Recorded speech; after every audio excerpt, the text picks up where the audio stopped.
তো বন্ধুরা আমাদের এই চ্যানেলে ফোন বেরোনোর আগে এবং ফোন বেরোনোর পরে আপনাদের সজাগ করে দেই কোন ফোনটা আপনাদের অ্যাকচুয়ালি কেনা উচিত আপনাদের কষ্টের পয়সায়। কেননা আপনারা যদি একবার ভুল করে ফেলেন ওই পয়সাগুলো কিন্তু পুরোপুরি গেল, পুরোপুরি ঝাড় হয়ে যাবে, আর পরবর্তী সময়ে আপনারা চিন্তা করেও কিন্তু ওই টাকাগুলো ফেরত পাবেন না। হ্যাঁ, ওপো এমন একটা ফোন বার করছে এই 13 তারিখে, এই মাসের 13 তারিখে, যেই ফোনটাকে আমি বেরোনোর আগে ডাইরেক্ট বলছি ভুলেও এই ফোনটাকে পারচেস করবেন না।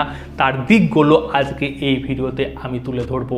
ওপো লঞ্চ করছে তাদের এফ সিরিজের আন্ডারে F27 Pro Plus 5G, অনেক বড় নাম, অনেক বড় প্রাইস, কিন্তু স্পেসিফিকেশান যা দিচ্ছে একদম যাচ্ছে। তাই সমস্ত কিছু আলোচনা করবো। আপনারা দেখছেন লিঙ্ক টিভি বাংলা, আমি অতনু। ভিডিওটা কোথাও গিয়ে ভালো লাগলে অবশ্যই লাইক এবং সাবস্ক্রাইবটা অবশ্যই করে যাবে। তো বন্ধুরা দেখুন, ওপো সাধারণত যে এফ সিরিজের ফোনগুলোকে লঞ্চ করে না, অফলাইন সেন্ট্রিক স্মার্টফোন হয়। কিছু ফোন ভালো হয়, মানে মন্দের ভালো যেটাকে আমরা বলি, মানে দাম তো বেশি থাকেই কিন্তু স্পেসিফিকেশান চালিয়ে দেওয়ার মতন। আবার কিছু ফোন এমন তারা লঞ্চ করে বসে না, একদম কোনোভাবেই রিকমেন্ড করা যেতে পারে না। মানে কোনো সেকশন তো বেটার হতে হবে, যেমন প্রসেসর বেটার যদি হয়ে যায়, ক্যামেরা একটু কম হলে ঠিকঠাক আছে। ক্যামেরা সাধারণত ওপর বেটার হয়ে থাকে, প্রসেসর একটু কম হলে ভালো হয়। যাই হোক না কেন, কিন্তু এই ফোনটার ক্ষেত্রে না অনেক দিক এমন রয়েছে যেটা আমি একদমই ভালো চোখে নিচ্ছি না, আপনারাও হয়তো নেবেন না। আমি যদি প্রথমেই বলি ডিসপ্লে সেকশন, এখানে 6.7 ইঞ্চির আমরা এখানে কার্ভ অ্যামোলেড প্যানেল পাচ্ছি। ফুল এইচডি রেজলিউশন রয়েছে, ব্রাইটনেস লেভেল 900, এখানে 15 নিটসের আপনারা পেয়ে যাচ্ছেন। বেজেলগুলো থিন এবং ন্যারো রয়েছে, ভালো। ডিসপ্লে ঠিকঠাক, ব্রাইটনেস লেভেল কম হলেও আমি বলবো ডিসপ্লে ঠিকঠাক দিয়েছে, কেননা বাকি যে জিনিসগুলো দিয়েছে না আর কিছু বলার নেই। ইন ডিসপ্লে ফিঙ্গারপ্রিন্ট সেন্সর আপনারা পেয়ে যাচ্ছেন।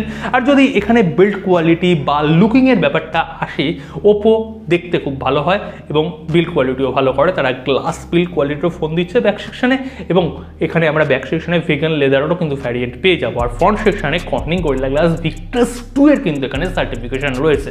সুতরাং সার্টিফিকেশনের দিক থেকে কিন্তু কোনো প্রবলেম নেই। তার ওপরে চেরি অন দ্য টপ হচ্ছে IP69 এর সার্টিফিকেশন। এখানে ওয়াটার রেজিস্ট্যান্স নয়, ওয়াটার প্রুফ কিন্তু আমরা পুরোপুরি পেয়ে যাচ্ছি। এবার আসি মেন জিনিসে, camera section. 64 megapixel without OIS, ultra wide camera নেই, আর এখানে ডাইরেক্ট 2 মেগাপিক্সেলের ম্যাক্রো ক্যামেরা। আর ফ্রন্ট সেকশনে আমরা 8 মেগাপিক্সেল, হ্যাঁ 8 মেগাপিক্সেলের সেলফি ক্যামেরা সম্ভবত, হ্যাঁ আমরা 8 মেগাপিক্সেলের ক্যামেরাটাই পেতে চলেছি। হয়তো চেঞ্জেস হতে পারে সেলফি ক্যামেরার ক্ষেত্রে, কিন্তু back camera as it is আমরা ওটাই পাবো। দামটা শুনবেন, ইন্ডিয়াতে আন্ডার 30,000, ওই 28,000-27,000 টাকা প্রাইসে এই ফোনটার বেস ভেরিয়েন্ট পাওয়া যাবে। আর এই যে স্পেসিফিকেশনটা বললাম ক্যামেরা সেকশনে, কি অন্তরে একটুখানি খোঁচা দিল না?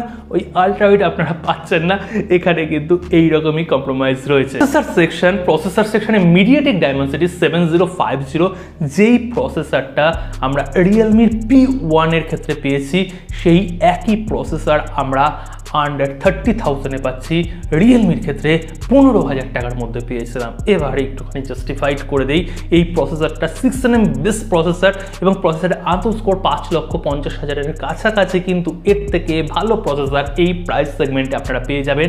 রিয়েলমির ফোন থেকেই পেয়ে যাবেন, আইকিউর থেকে পাচ্ছেন। পোকো রিসেন্টলি F6 লঞ্চ করলো, আবার রিয়েলমি কিছুদিন আগে লঞ্চ করেছিল তাদের GT সিরিজের আন্ডারে GT60। এই ফোনটাও কিন্তু একটা ভালো চয়েস হতে যাচ্ছে এই প্রাইস সেগমেন্টের মধ্যে।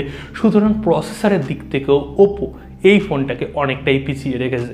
Battery segment standard 5000 mAh battery, 67 ওয়াটের চার্জার, যদিও 120-90 ওয়াট তো আমরা পেয়েই থাকি, এখানে আমরা 67 ওয়াট পাচ্ছি। ইনবক্স টাইপ সি পোর্ট রয়েছে। আর সাউন্ডের সেকশন কি বলবো, ডুয়েল নয়, এখানে আমরা একটাই স্টিরিও স্পিকার পাচ্ছি। আর ওপো যেটা বলে ওই 300% এখানে ভলিউম বুস্ট করে দেবে, ওই বুস্ট করা সফটওয়্যারের ব্যাপার, ওগুলোতে আমরা একদম বিশ্বাস করি না। আমাদের চাই ডুয়েল স্টিরিও স্পিকার, যেটা আমরা এই ফোনের ক্ষেত্রে পাচ্ছি না। হ্যাঁ, এমনই কিন্তু ব্যাপার, ডুয়েল স্টিরিও স্পিকারের কোনো সাপোর্ট থাকছে না এই প্রাইস সেগমেন্টের মধ্যে। সফটওয়্যার সেকশনে এখানে ওপর কালার ওএস যেমন থাকে, কালার ওএসের সাথে অ্যান্ড্রয়েড 14 পাচ্ছি। পরবর্তী সময় আমরা দুটো মিনিমাম আপডেট পাবো, এখানে 15-16 তো আসবে, প্লাস 1 ইয়ার সিকিউরিটি প্যাচ লেভেলের আপডেট আসছে। এছাড়াও স্টোরেজ টাইপ থাকছে UFS 3.1 এবং র্যাম টাইপ LPDDR4X। হ্যাঁ, এইরকমই কিন্তু থাকছে, যেখানে আমরা LPDDR5X এবং UFS 4.0 স্টোরেজ টাইপ পেয়ে যাই, সেখানেও কিন্তু এই ফোনটা অনেকটাই পিছিয়ে রয়েছে। তো ওভারঅল সিনারিও যা বললাম, এই সিনারিও আপনাদের কেমন লাগলো। তার পাশাপাশি এখানে 3.5mm অডিও জ্যাক নেই এবং সমস্ত রকমের মোটামুটি সেন্সারও পেয়ে যাচ্ছেন। আমার কিন্তু একদমই ভালো লাগেনি। ওই IP69টা ঠিকঠাক লেগেছে, ডিসপ্লে ঠিকঠাক আছে, বিল্ড কোয়ালিটি ঠিকঠাক আছে, আর রেস্ট অফ স্পেসিফিকেশনকে অনেক ফোন আছে এই প্রাইস সেগমেন্টে অনায়াসে বিট করে দেয়। কিন্তু ওপো এই ফোনটা অফলাইনে বিক্রি করবে এবং অফলাইন থেকে এই ফোনটা অনেকেই পারচেস করবে, কেননা সবাই আপনাদের মতন অত বুদ্ধিমান নয় যে ভিডিও দেখে আসছে, অনেক কিছু বুঝে শুনে আসছে। যারা দেখেনি ভিডিও তারা ফেসে যাবে এবং ফোনটা তারাই বলবে যে আমরা ভালো ফোন ব্যবহার করছি, এই ফোনটা দেখতে ভালো, এই হলো যাই হলো, কিন্তু একদমই তারা ঠকে গেছে। ওর জন্য আপনাদের সজাগ করার জন্য এই ভিডিওটা আমি বানালাম। অবশ্যই এই ফোনটার সাথে একদম যাবেন না, অনেক চয়েস মার্কেটে রয়েছে, আমি আগেই বলেছি ওই ফোনগুলো পারচেস করুন, কিন্তু এই ফোনটা একদম কিনবেন না। কিন্তু আপনাদেরও তো মতামত আছে, আপনাদের কি মতামত সেটা অবশ্যই কমেন্ট সেকশনে শেয়ার করবেন। আপনারা কি চিন্তা ভাবনা করছেন এই ফোনটাকে নিয়ে অবশ্যই শেয়ার করতে ভুলবেন না। কালকে দেখা হচ্ছে নতুন ভিডিওর সাথে। সকলে ভালো থাকবেন, সুস্থ থাকবেন।